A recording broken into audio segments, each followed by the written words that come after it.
Stop. Motivation is lying to you. What if everything you believed about motivation was a lie? A beautiful, comforting lie that's holding you back. I used to chase it relentlessly. I'd scroll through highlight reels of other people's success, watch motivational speeches, and feel that electric surge of possibility. It felt incredible. For about 20 minutes.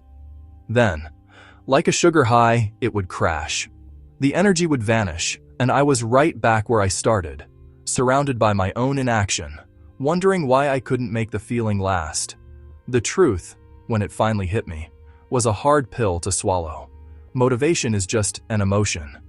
And emotions are like the weather, unpredictable, uncontrollable, and unreliable. You can't schedule a sunny day, and you can't schedule a burst of inspiration. But discipline is the house you build, brick by brick, so that when the storm of apathy arrives, you have a place to keep working. It's the structure that protects your progress from the whims of your feelings. I remember one Tuesday night vividly. I had committed to writing 500 words a day for a project I was passionate about.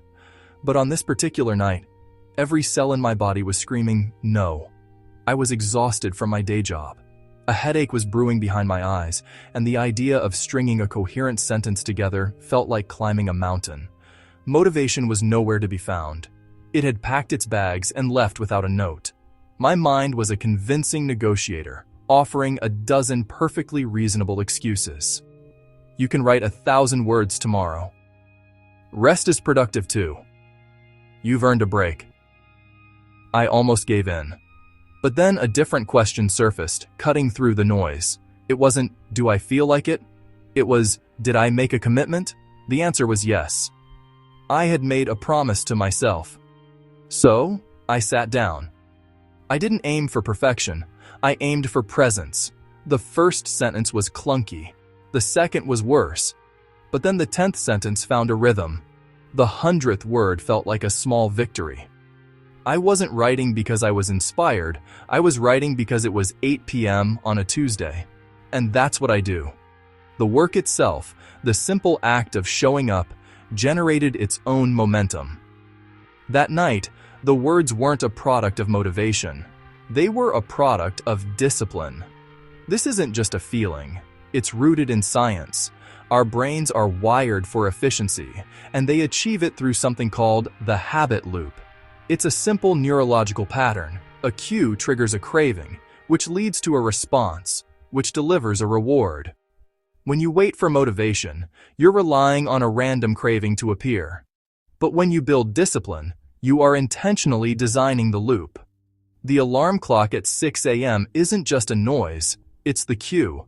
Putting on your running shoes isn't a debate, it's the response. And the reward?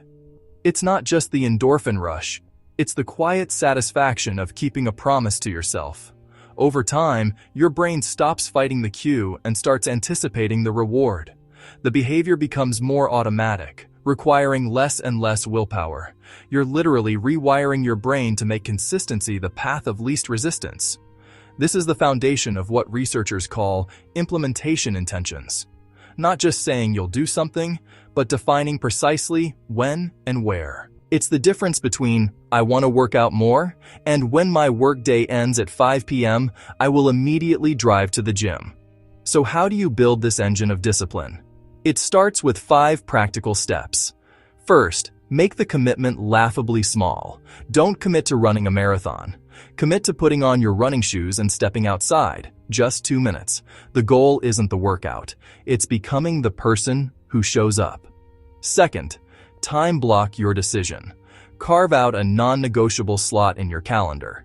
Treat it like a meeting with your CEO. It's not, I'll write when I have time. It's, I write from 7 a.m. to 7:30 a.m. You're not deciding whether to do it. You're only deciding to honor your schedule. Third, design your environment for victory. If you want to work out in the morning, lay out your clothes the night before. If you want to read more, put a book on your pillow. Make your desired action the most obvious choice in the room. Fourth, add friction to your distractions. The enemy of discipline is a better option. Log out of social media accounts. Put your phone in another room. Make it easier to do the hard thing than it is to do the easy thing. And fifth, create accountability. Tell a friend your goal. Use a habit tracker. The simple act of knowing you have to check the box or report to someone else provides a powerful external anchor when your internal resolve wavers. Of course, life will try to break your system. You'll travel, you'll get sick, you'll have a project that blows up your schedule. Failure isn't the exception. It's a guaranteed part of the process. The disciplined mind doesn't ask, "How do I never fail?" It asks, "How do I recover quickly?" This is where the concept of a minimum viable action becomes your safety net. Can't make it to the gym? Do 10 push-ups in your hotel room. Too sick to write 500 words? Write one sentence. The point is to never let the chain break entirely. Never have 2 0 days in a row. This isn't about the output. It's about reinforcing your identity. You are still a person who works out. You are still a writer. You just adapted to the circumstances. A bad day doesn't have to become a bad week. And this is where the magic happens. At first, the changes are invisible. One workout doesn't make you fit. One page doesn't make you a writer. But these small, consistent actions, repeated daily without applause and without waiting for motivation, begin to compound. The days turn into weeks, the weeks into months. The effort that once felt monumental becomes automatic. The results, which were once nowhere in sight, suddenly start to appear, looking like overnight success to the outside world. But you'll know the truth. It wasn't magic. It was just Tuesday and Wednesday. And every other ordinary day, you showed up when your feelings told you not to. You didn't just build a habit, you built a new identity. So stop chasing the fleeting high of motivation. Build the system, build the habit, build the discipline. Because on the days you feel nothing, and those days will come, discipline is the only thing that will stand between you and the silent tragedy of your own unfulfilled potential. The world doesn't reward the most inspired. It rewards the most consistent. Be consistent.